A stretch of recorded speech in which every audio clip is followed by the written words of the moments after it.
you're going to hear from three speakers that are going to wow you. You're going to get insight about an organization that I think is definitely not well known enough in our community. The budget, I think, unfortunately, is too small, or maybe fortunately, right?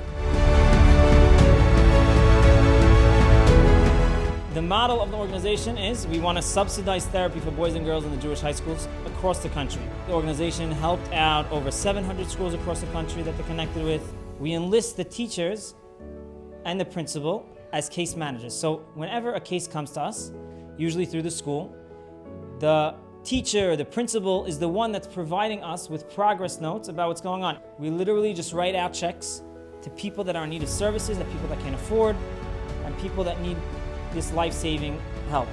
I could make sure that finances doesn't stand in the way of kids getting help. And I know I don't want to be there looking back and saying, oh, this kid, I remember him when he was in a bad state when he was in high school. And this kid could have got the help he needed, but he couldn't afford it.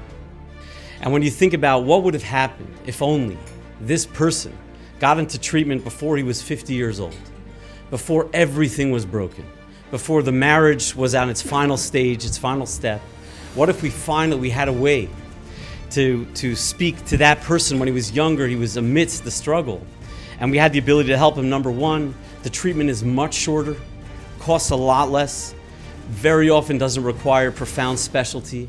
What's the percentage of these kids who have a history of sexual abuse? I wasn't looking at other forms of abuse. I was only looking at sexual abuse.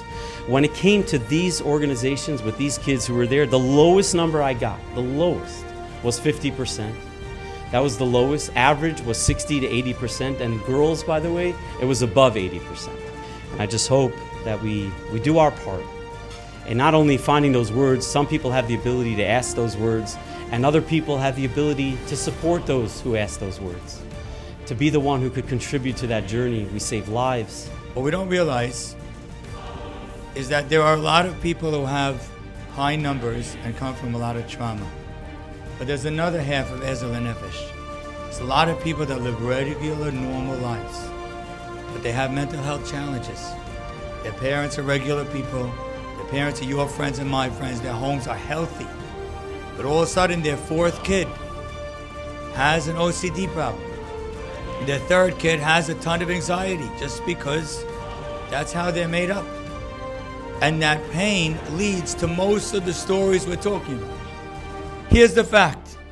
If you would know the names of the people that this organization is helping, then they wouldn't even need this fundraiser.